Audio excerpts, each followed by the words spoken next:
Hello, this is Dr. Lee Hildebrand. I'm here from Lakeshore Psychology Services in Mequon, Wisconsin, a psychologist, life coach, and professional speaker. I'm looking forward to talking about something that is very important in terms of our relationships, in particular with couples, married couples, etc., and that is tips for effective communication. What I want to offer today is a helpful segment on 5 key tips to effective communication with your partner. Number one, when we get in discussions with our partner, sometimes it can be easy to make assumptions about where they're coming from, misinterpret that, or assume negative things. One of the first important key ingredients to have an effective communication with your partner is to try to assume the best about them and their motivations when you're approaching situations together. Number two, when you are talking with your partner and they have something that they want to tell you, it's important to listen to what they have to say. Research shows that one of the most important needs of a partner in a relationship is to be heard and listened to when they have something important to say. What can often happen, and sometimes this happens more often with men than with women, when a woman is sharing with their man about something that's going on with their life, sometimes men can lean toward the problem solving mode. And what we can do is we try to offer advice, or we hear it and we want to try to solve the situation. We love our partner. We want them to feel better. And unfortunately, this can leave the other partner feeling like they're not being heard. Because 9 out of 10 times, what your woman really wants when she's talking to you is to be heard. You simply could listen to what she has to say in a caring, affirmative way, an open posture, not your hands crossed or kind of a closed posture like that, but an open posture, looking her in the eyes, even nodding your head from time to time. Maybe you say and just really listening to what she has to say. 9 out of 10 times, that's going to be helpful for her, regardless of any advice or problem solving that you do. A lot of times, it's crucial in life just to be heard. Along those lines, the third tip is active listening. This is a crucial skill that you can bring to your communication as a couple that can help in making it more effective. The way that you do active listening is when your partner is sharing something, you are listening carefully, and then what you do is you feed back the most important elements of what you're hearing, and you do it in this way. I hear you saying that you feel like it's very important to you that I listen to you when you come home and you're wanting to talk about things. Did I get that right? And then, of course, she can say if I got that right, or she can change it or make an adjustment. I know with my wife, this is very helpful. When she's saying something that's important for me to hear, or if there's a conflictual aspect to it, it slows down the process. It helps her to know that I'm listening intently to what she's saying. And it also helps her when I feed it back to her. When I say, hey, I hear you saying ... It helps her hear again what she's saying to help clarify what she's thinking as she's moving forward in the conversation. And when there's a conflictual element to it, it also can slow things down. And in slowing things down, it prevents us from end up getting into what I call ping pong communication in a conflict, which is back and forth. You're saying what you think, and when she's responding, you're thinking about what you're going to say next. And to find yourself in this ping pong, conflictual ping pong, where nobody's really listening to the other person. So again, active listening is repeating back the main message, including the feeling content of what your partner is saying, and then ending that with the phrase, am I getting it right? And then if they say, yes, you got it right, follow that up with a very open-ended invitation and to say, tell me more about that. What you're doing by saying that is letting your partner know that you care about them and you want to hear more about what they have to say in the situation. Now we're going to move to number 4. Before we move to number 4, I referenced conflict here, and let's establish something. Conflict is common in any relationship. Good relationships, bad relationships, all relationships have conflict. It is a myth that a good marriage or couple relationship does not have conflict. It's simply not true. In fact, you could even argue if there's no disagreement at all, that could be an unhealthy state where one partner or the other is simply passively going along with whatever the other partner is saying in all situations. And that's not healthy either.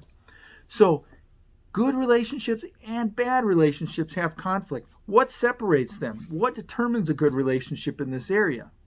That is when you get in conflict, having the ability to move through the conflict as productively as possible and to arrive to a mutually amicable situation.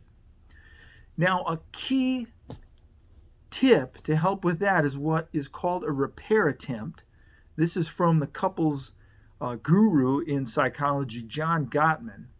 And what the repair attempt involves is when you find, if you think about your marriage as driving the car down the road or your relationship, and you start to get into conflict, the car starts, in terms of the smoothness in which you're going down the road together, the car starts to move over to the side into the rumble strip.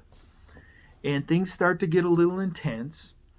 And what can happen in conflict is sometimes in relationships, when the rumble strip happens, one or the other in the partnership will up the ante. They'll either get more upset, they'll get louder, they'll start to say things that are accusatory, and they're like taking the steering wheel and yanking it more, and all of a sudden we're past the rumble strip, we're on to the edge of the road, and then we're heading down the ravine toward the creek bed. And then they crash the car into the creek bed. It's a huge conflict. And then at some point they find their way back to trying to settle the conflict when a lot of damage to the relationship has been done. And even when you settle a conflict that gets that heavy, it still can do significant damage to the relationship. So an alternative to this situation is a repair attempt. And what that is when the car starts to lean off toward the side of the road in a negative direction in your communication, one of the two of you gives some kind of signal that's, hey, I realize we're heading in this direction. Let's try to move the car back on the road. So this can take the form of admitting that, you know what, I could have said that better. And giving your spouse or your partner signals that, hey, I want to move the car to the center of the road. It could be through humor. Now, humor, you have to be careful because humor can be taken as being dismissive of your partner's feelings and needs in a situation. But the kind of humor I'm talking about is, maybe even you laugh at yourself a little bit in the situation. You know what? That was kind of silly the way I said that. Let's try this again. That kind of humor to move in the direction of the repair attempt. So I want to invite you, talk with your partner about this. Talk with them about the importance of a repair attempt and maybe come up with even some code language. You could even say, hey, I realize that we're heading in a negative direction here. Let's do a repair attempt. Let's move this back in a different direction. Whatever's going to work for you as a coupleship, this can be very powerful in terms of limiting the damage. It's one thing if you start to hit the rumble strips, there's no damage to the car at that point. But this is going to keep these kinds of situations from leading to major conflict where there's things that are either said or done that will really be regretted and that make it hard to circle back from. It really can damage your relationship in terms of trust. So let's move on to my last tip for today, and that is number 5. The 5th tip for today is crucial, and that is admitting that you are wrong in situations where you made a mistake in the communication with your partner. This is absolutely crucial. If we are unwilling to admit from time to time that we are wrong or that we handled the situation inappropriately, it is impossible to have a good flow of communication and trust in your relationship. If you are in a relationship with someone, or you are someone that will never admit that you're wrong, that is a huge deterrent to having a good relationship. Now, some of us have come from backgrounds and families where we've been given the impression that admitting a mistake or admitting that you're wrong is a horrible, awful thing, that it's just shameful to ever make a mistake. And so what happens is some people emotionally are so resistant to admitting that they're wrong because it's so awful to them. It feels so bad because of the way that they're raised, that it becomes a roadblock to healing in terms of communication and conflict in the relationship. So what you're going to find if you're somebody that has some challenges with this is that you begin to practice humbling yourself and acknowledging when you commit a wrong in a situation. You're going to find it refreshing. It's an incredible feeling to take that step of humility in the relationship and say, I was wrong when I suggested this, or I was wrong when I said these things this way. Would you please forgive me? Now, I want to caution you against using the word I'm sorry. And the simple fact with I'm sorry is in our lexicon within our culture, I'm sorry has been overused. It's been used so much that it's kind of lost its meaning. Oh, sorry about that. Sorry about that. It's become really kind of meaningless and just kind of not as sincere. So I'm encouraging you to use the words I was wrong. Say I was wrong, and then state what the behavior was. And then ask your partner, would you please forgive me? This formula will really help in terms of acknowledging the wrong. It won't feel meaningless like sorry can feel, or just kind of dismissive. Oh, sorry about that.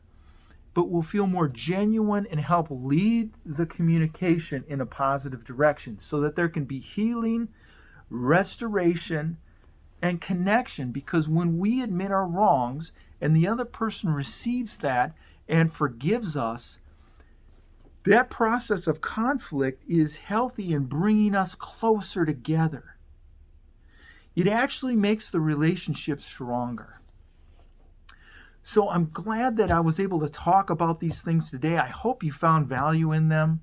Just to repeat, number 1, assume the best about your partner. Number 2, listen and do not get caught up in problem solving when you're trying to listen to your partner. Number 3, use active listening to better understand what your partner's trying to say. Number 4, all couples have conflict. When you're in the midst of conflict, use repair attempts when the car starts to move toward the rumble strip or off the road. And lastly, number 5, don't be afraid to admit that you're wrong in situations. If you and your spouse or you and your partner can both admit that they're wrong, this can bring you closer together in your relationship. So glad that these tips, I was able to put them out there. Hope that you have a great day. I hope this is an encouragement to you. Just encourage you, if you want, please feel free to subscribe to my channel. I do many videos related to mental health, wellness, relationships. They're usually very brief so that you can take in some good pointers and move forward with your day and be encouraged. I hope you have a great one, and take care.